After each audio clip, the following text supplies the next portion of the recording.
Shalom and welcome to another edition of Parsha Talk. I'm Rabbi Elliot Malamed in Highland Park, New Jersey, at the Highland Park Conservative Temple Congregation. And joining my good friends, Rabbi Jeremy Kalmanovsky, Anshe Chesed, New York City, Rabbi Barry Chesler, Long Island, Solomon Shechter the Day School, Long Island. You're starting out again. I am. I had my first in-service day today. Your first in It's my, service day. it's my 25th year at the school. Unbelievable. It should Wow. only be with mazel. It should only be with health. Should have a good gesund year. It should be a great year. When your classes start, day after Labor Day? Tuesday. Tuesday. Yeah, Tuesday. Wow. Okay. Just getting into that frame of mind that the world is going to begin again is quite awesome. But in order to get into that frame of mind, we have an awesome parsha, an amazing parsha, Shoftim, which is the fifth of our parshiot in the book of Dvarim.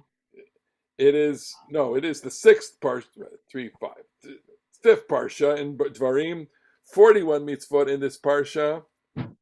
If you want to know how many letters, 5590, 1523 words, 97 verses. It's got a mitzvah density of 41 mitzvot per 97 verses. That's a point, almost 40% mitzvah density. I love that statistic. Where do you get all that spectacular? I get this information from this book. This is the Koren Chumash with Rashi. And a bunch of books that have these kinds of things. We always like these kind of trivia because it trivia is important in its own way. But I love the concept actually of mitzvah density, because as we'll talk about, and based on our pre-show conversation, what it is that you do, and the mitzvot are the things that you do, shapes your whole religious experience. So I want a mitzvah dense parsha. Absolutely. Well, Ki Tetzei is the most mitzvah dense parsha, and that's coming up next week. Okay, but Shoftim. So we have the beginning of Shoftim is well known to us because it's really a kind of constitutional statement about judges. This branch of government, Shoftim v'Shotrim titen lacha. You should have judges in your community. Tzedek, tzedek tirdov, justice, justice thou shalt pursue. In order to live, you need to live by justice. But, we were talking quite at length prior to recording about the king. And I'm just going to fast forward to that. The rules relating to the Israelite king are part of this parsha. It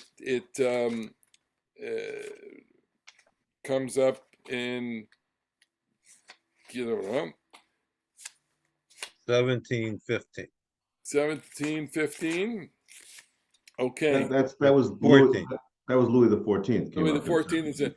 When you come into the land, verse 14 in chapter 17, Ki tavo la'aretz asher Adonai Elohecha noten lach, when you come into the land that God is giving you, and you say, Asima alai melech, I'm going to place upon me a king, Kechol hagoyim asher sivotai, like all the nations around me. And you can hear in that text that there's such a tension here. You want to be like everybody else. You just want to be like everybody else. You want a king. And the entire book of Samuel is built around this theme. Like, I'm going to give in to you. You want a king? Okay. So here's Saul, and then there's David. Right, but you could only have the king that God appoints. Okay, and there is a set of rules for this king, including susim. He can't have too many horses. Lo yarbelo nashim. Can't have too many women. V'chesav v'zahav lo yarbelo. He can't have too much silver and gold. So it's women, it's horses, women, and gold and silver. Okay, but we get that, I guess. But the most compelling mitzvah in this is Vayak yishivto al kiseh mamlachto, when he sits on the throne of his kingdom. V'chatav lo mishnei Torah azot. He has to write this Torah, this copy of the Torah. Al sefer milifnei hakohanim. So he has to be literate. He has to be able to use a quill and parchment. He has to be able to write this Torah. So whether it means the 5 books of Moses, whether it means this teaching, whether it means, is whether it's in the minimalist sense of this text or scroll, or in a maximalist sense of the entire 5 books, we can have that debate. But I want to focus in on this question. Vaita imo, it should be with him. V'karavo kol yemei chayav. He's got to read it all the days of his life. That's amazing, right? He's got to have the Torah in his pocket, basically, even though pockets, that's an anachronism. Leman yilmad lira et Adonai Elohav, so that he will learn to fear God. Leman yilmad lira. So I want to focus on that phrase because it's such a powerful phrase, to learn to have awe for God. And the proposition here is that having the book, the Torah, with him in his vest, in his garment, in his hand, carrying with it all the time, that is going to help him revere God. And so I want to ask the question, which is, well, how do you learn to revere God? How does one learn to revere God? The proposition here is that he's going to read the Torah. He's going to read, I guess, Shema Yisrael, and from that he's going to get reverence. He's going to read Tzedek Tzedek Tirdof, and from that he's going to revere God. He's going to read, I don't know, maybe he's going to read Breshit bara Elohim. In the beginning, God created the heavens and the earth, and from that, how does a person learn to revere God? And does the text have anything to do with it? Is the text the single most important avenue to the reverence of God, or one of several? So I'm gonna hand that to you, Jeremy. Take it away. Okay. How do you learn to revere God? Well, so I think that the king is an interesting and perhaps unique case. And everybody, based on their roles in societies, all people may have their own challenges. I would say that part of awe, like we got a polarity of love and awe. Ahava and yirah, they're like the major religious emotions in this religion.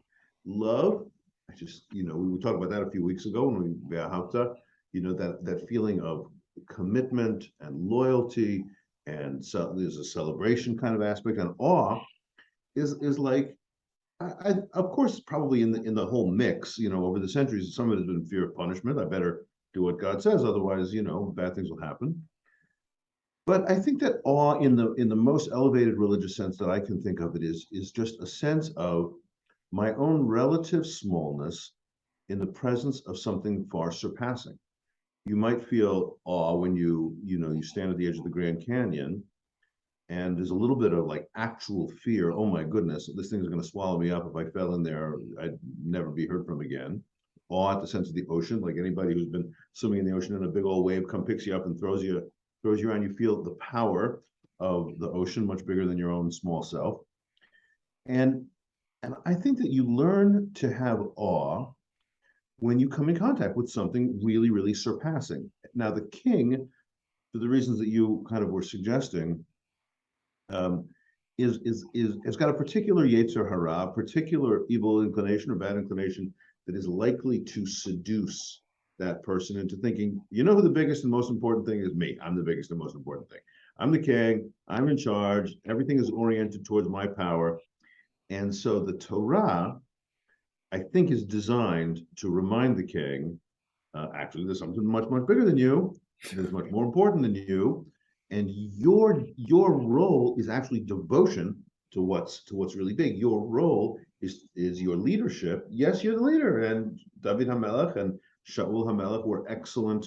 Shaul ends up as a flawed figure, but David and Solomon, and ultimately Chizkiyahu and Yoshiyahu, the latter kings of Judah, are portrayed as just excellent human beings. They are leaders, but the reason they're leaders is for the sake of the people, and for the sake of creating a society that reflects, divine order and virtue. So all that is a way of saying, how would the Torah cultivate awe in the king is to remind the king what you're doing it for, and to see yourself, to quote a very important Jewish text, the great animated movie Prince of Egypt. Yitro tells Moshe, you have to look at your life through heaven's eyes, and this will enable the king to look at his own leadership through heaven's eyes. Barry, I want to turn to you because I think you have a concurrence, but also maybe a difference. I think in large measure, I do concur. I think that the king has a difficult problem because the living of his life leads him to think that he is God. And that is certainly true in parts of the ancient Near East. I think we mentioned in an earlier show, perhaps a week or two ago, that the pharaoh was often reified. He became a god for the Egyptians. And it's easy, again, I come back to this idea that in the Torah itself, God's communication is always clear. But in real life, it's hardly ever clear. So we have to imagine the king is alone on his throne, in his palace, whatever. There's no reason for him not to think that he is not the ultimate in his kingdom.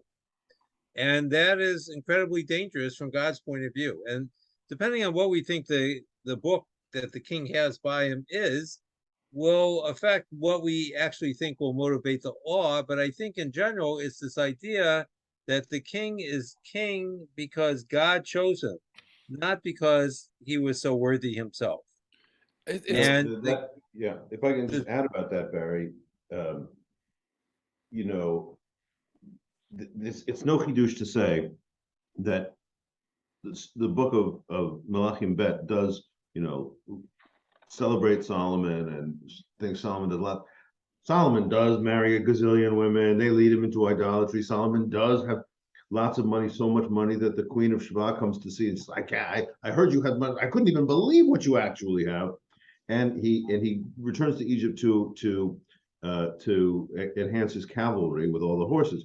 So it does seem, to instantiate what you just said about it's the point is the divine designation and not the excellence of the kingdom themselves. Even the great Shlomo, who is an undeniably great figure in the Tanakh, this passage seems to be pointing at Shlomo's particular failures and having a little bit of a little zest. And the theme of the Torah itself, I think, is Vayedaber Adonai el Moshe Lemor, that God spoke to Moses. That it's funny, we call the Torah Chamisha Chumshei Torah Shel Moshe, but it's really God's Torah, not Moses's Torah. And the king always needs to be reminded that, in fact, he is subordinate to God.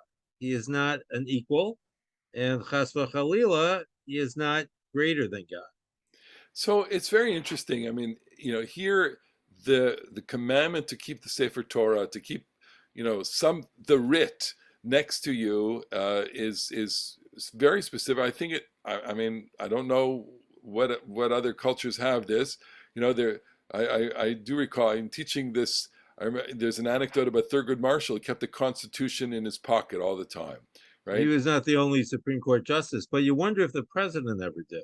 Okay. Well, and so the previous one not to go there, but to go read and say, what would a president look like if the president kept a pocket edition of the Constitution in his pocket, right? I'm sure Lincoln, probably kept some important texts, next to him all the time. Well, he did keep the Gettysburg Address in his hat, so. Okay, so but the king is not the only one who has this educational imperative.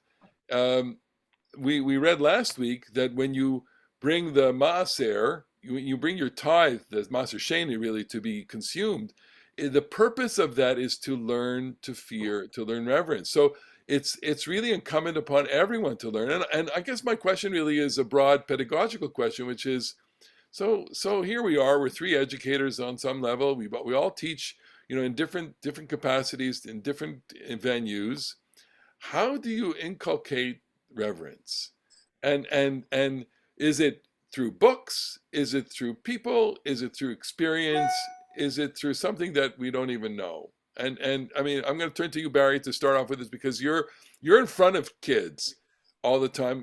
Jeremy and I used to be, and sometimes are still, at Ramah. But you do this daily. Is part of what you're doing to educate reverence or to content? I think that there's no one way to teach anything, but especially something like reverence. And the trap that we fall into in education is thinking that there's one best way to do something. And education is I think I can't think of a great word, but the word episodic comes to mind. It happens at different points in time, at different points in space, in different points on a plane, for example, and we connect the line later that tells us how we got there. If we think there's only one way, I think we will miss the boat entirely. And I think that part of the point I think you're making is that the king needed to be reminded because he had a special problem that our ancestors were already aware of, thousands of years ago, and it's always a problem.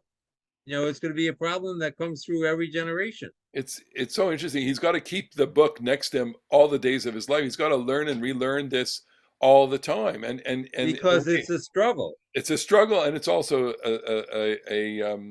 a demonstration of his personal growth. Jeremy, go ahead. There was a late 19th, early 20th century, one of those Lithuanian, Talmudic masters, Meir Simcha of Dvinsk, and his Torah conference called the Meshech Chochmah, and he's got a spectacular little drash about the golden calf. He says, why did Moses break the tablets? It's really about the tablets, the golden calf. Moses comes down, the golden calf, and he sees the people celebrating before the Egel HaZahav. And why does he smash the tablets? Because he says, I know this people, I can see that they will even make an idol out of the Torah. Yeah. They will make an idol out of the tablets, and I have to break it because I can't let them have them. And so I think that the Judaism, the rabbinic Judaism that we've inherited and love, and I love to study Torah, and I do have it, studying Torah awakens, my feeling of just the inexhaustible resource of meaning that it is. It can also be, a bit of an idol. And so going on with what Barry was saying about there is no one way. Judaism is a very, very intellectual tradition. It's a book tradition. And we do claim that the Yam Shel Talmud, or the Yam Shel Torah, is an infinite sea, and you will always find, sources of meaning there. I absolutely think that's true. And I also think that it would be a kind of a scanty, religious orientation if you can't also say, to see the universe in a grain of sand, as William Blake said. I think it was William Blake. Every little bit of every bit of creation, contains a little hint of infinity, and every animal and every plant can awaken those things. And I like what you alluded to before, Elliot, about seeing in people, like there are excellences in people that you can look at and be reminded, be reminded of how much goodness there is, how much order there is. Like, what it's 21st century in America, and we're always inclined, I think, to be a little snarky and be a little skeptical, and the world stinks, and the environment's going down the drain, and the American political system is challenged. And I think that there are moments, though, and they are in human wisdom, and they are in human ethics, and they are in natural creation, that make you say, oh yeah, actually, I'm getting the experience of the order beyond the chaos. And Well, those are the things that I think you really, So let me ask you this question, which is, I recently I had an experience of watching live music, and the performers were amazing, and I am sure that you and many of our viewers, watchers, listeners have had this experience when you see an amazing performance, and that takes you beyond your present, and it puts you it gives you a little transcendence. Look, for those people who enjoy sport, watching Michael Jordan, I don't want to be superlative, but there was just beauty there. It's just remarkable agility and skill. In the hockey world, it would have been Gretzky and Orr and Beliveau and all those people that take this human skill to levels that are beyond comprehension to normal mortal people. And so in the realm of art and sport and human creativity, there are possibilities of transcendence, but also, and here's where I'm going with this, in the realm of kindness, in the realm of ethics, in the realm of just the behavior of one person to another. That's the line, and I hope I'm quoting it properly from Eshel. When I was young, I admired smart people. When I was older, I admired kind people. That kindness, taken to its artist, excellence, is transcendent, and brings you into contact and makes you, I think, reverent in a way that the book doesn't. So I'm asking again, the angles into, or the avenues into reverence could consist of, for you just read a book on fungus. For me, it's a book on minerals. These are amazing things. The Torah has, such profound wisdom and profound transcendence possibility, and the ability to give us so much life. And then life itself with all the different aspects of excellence. I mean, how many more angles into this? It's Okay, interesting, this Elliot, that was you quote Heschel here, because I think that as we get older, we can and often do become more sensitized to kindness. It's one of the few things that we can actually do better as we age.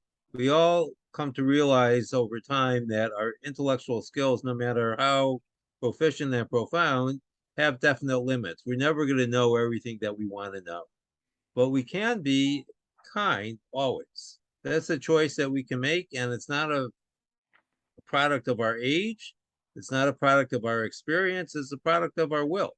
You can always And we be can, kinder, I guess. yes, and we can, it's a place where we can all excel. It's interesting because we're now in Elul. So thinking about how to do tshuva, maybe this is one aspect of it, that okay, we can only learn so much, and we all want to learn and know more, but one avenue of growth is certainly to become better people. on this point, I would say that, and this I think perhaps relates to the king, um, is that kindness, chesed, tzedakah, are other directed. They're about other people, and not that you shouldn't be kind to yourself as well. That's a good thing. But our learning, I think, is mostly, to enhance our experience and our minds, and um, certainly, I'm a big sports fan, and watching transcendent athletes is absolutely amazing. But those athletes aren't doing it for me; they're doing it for their own, maximal achievement. Um, Parentheses. Last night was Serena Williams' first round match at the U.S. Open. This will be her final Open. She won, and she was very powerful. I saw her a bunch of years ago at the first round of the U.S. Open. I saw a match of Serena and then Federer, and it was absolutely awe-inspiring. They just were. It was first round, so their competitors were not in their league. They clobbered them, but it was just really watching an amazing artist. Anyway, so learning sports, and the king's power tend not to be other directed. They tend to be self-directed, self-aggrandizing. The king has to be reminded to be other directed. And when we talk about the excellence of human behavior that is manifest in chesed and tzedek and kindness and justice, I think we are saying you can always get better at focusing on other people. And maybe as you get older, as Barry was suggesting, that kind of youthful, I have to get ahead, I have to make a name for myself, or I have to do this, or I have to do that, or I want to accomplish my goals. Maybe that is overly self-directed, and as we get older, we calm down a little bit, and maybe we can be more other directed. It's I guess humility. The king has to learn humility also. That I mean, it all goes hand in hand. And as many people who want to protect the king from the public, the king does need to be accessible in some way, and having the Torah next to him makes him accessible in a way that the trappings of kingship probably remove him. It's I think it's a very profound idea, and maybe the Torah is trying to work this out, because it's I think at its core it's very ambivalent about the monarchy altogether. It's very ambivalent about these institutions. It's not ambivalent about prophecy, that's for sure. I mean, later on in the parsha, you have, Navi, God will appoint a prophet like me, Kamoni, right? It's not, and we spend a lot of the Tanakh with the words of prophets, and of course a lot of Tanakh on the lives of kings, and mostly their flaws, with the exception of David, who was, well, he was deeply flawed, but also extraordinary, Inspired. inspiring. But it's interesting because I think many people, even today, at some point in their lives, would like to grow up to be a king or a queen. But no one I know wants to be a prophet. Right? The life of a prophet is not a life that we would choose, which is perhaps why God chooses them in a way differently than he chooses other people to serve him, such as the kings and the priests. So interesting you said that, and just allow me to riff on this for a second, because we do have reenactment rituals in Judaism where we become a king and queen. At a wedding there is a bit of that. The chatan and kala are deferred to with a kind of royalty. Would you go as far as to say that in the traditional household on Shabbat, the Friday evening meal is there is it the Shabbat HaMalka is the monarch, but in as we are configured presently, are we reenacting a monarchy when we create Shabbat like that? What do you think? Is there a moment where we are the king? Well, And that's there you go, because I think that there's a vibe that is like participating um, in royalty. Like, okay, just one small example. Kings wore the royal blue, and every Jew is supposed to have the okay, katil techelet. There's some bit of everybody is supposed to be, a little regal, and I think that like the Shir Hashirim and the Song of Songs talks about, the king at his feast, and they don't necessarily mean like the king. There's a constitutional monarchy, and there's one king of England or queen of England. It just means like the powerful people, and so the king at his feast, and the king brought me to his chambers, and all that stuff is reenacted in human scale, I think, on Shabbat. So everybody is supposed to have some little bit of regal feast and regal, you know, um, uh, specialness beyond the ordinary.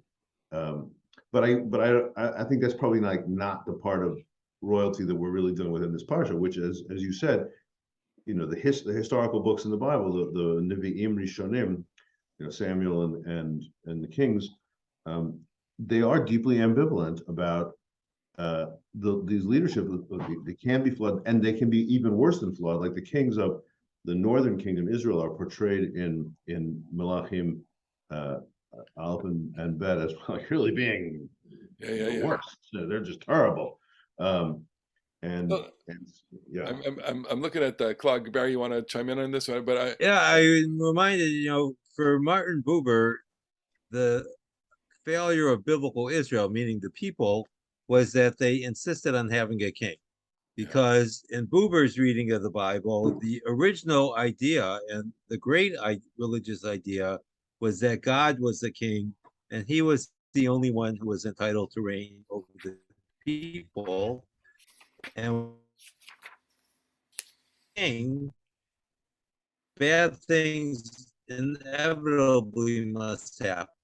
okay, you got slowed down there for a second, which was it sounded like we had you had a few too many. But so I'm looking. We spent the whole talk on this, and that's great. I wanna. It occurs to me that since and we are in Elul and we are approaching Yamim Noraim, where we think of the King of Kings. So I want to ask you this question, which is, do you think the King of Kings has a sefer Torah next to him? Of and course. and You he know, the image from the Midrash is that God looked into the Torah in order to create the all world. right. So in light of what we have here, in light of the legislation of the king, it's is it a far leap in the imagination to say that God needs humility too, that God needs to be reminded of compassion, and God needs to be reminded that we are creatures, and that God needs to be reminded, we are just I'm gonna fragile. I'm gonna go a little differently. Go ahead. We have this bit of midrash that says, in our tefillin is written Shema Yisrael Adonai Eloheinu Adonai Echad, and in God's tefillin is written Umika Amcha Ki Yisrael Goy Echad Ba'aretz. So our tefillin praise God, God's tefillin praise our uniqueness. I would say that the human king needs to be reminded of the divine order, and the divine king reminds himself, herself, itself, the universe, um, of human fragility and specialness. I can't go with reminding of humility, but I can get an idea that the divine book, like this Psalm 50 something 54, Nodi Safarta, you write down all my wanderings. You gather up my tears in your binodecha, in your flask, Flask. Yeah. and you write them in your book. Like that. Ah, that's such a beautiful line. It deserves me to get the actual line. So if I can find it, but the divine gathers up our tears in God's little bottle and writes down all of our wanderings. How awesome is that? What do I have? What do I have? Here we go. Here we go. Here we Go go. ahead. Nodi safarta atasima dimati binodecha halo besifratecha. You keep count of all my wanderings. You put my tears into your flask and write them in your book. So that's for me. That's what's in God's book. So, well, this brings us to another, high holiday metaphor, which is the book. We're everything is written in the book, but we mean that metaphorically, that God is keeping us close by writing down, as it were, and what God looks at is to remind God that we are these fragile creatures. I mean, it's such a powerful idea. The idea of a king. I mean, it seems so remote from our world, and yet it touches us on so many different levels. It's extraordinary, and look at that. We've run out of time.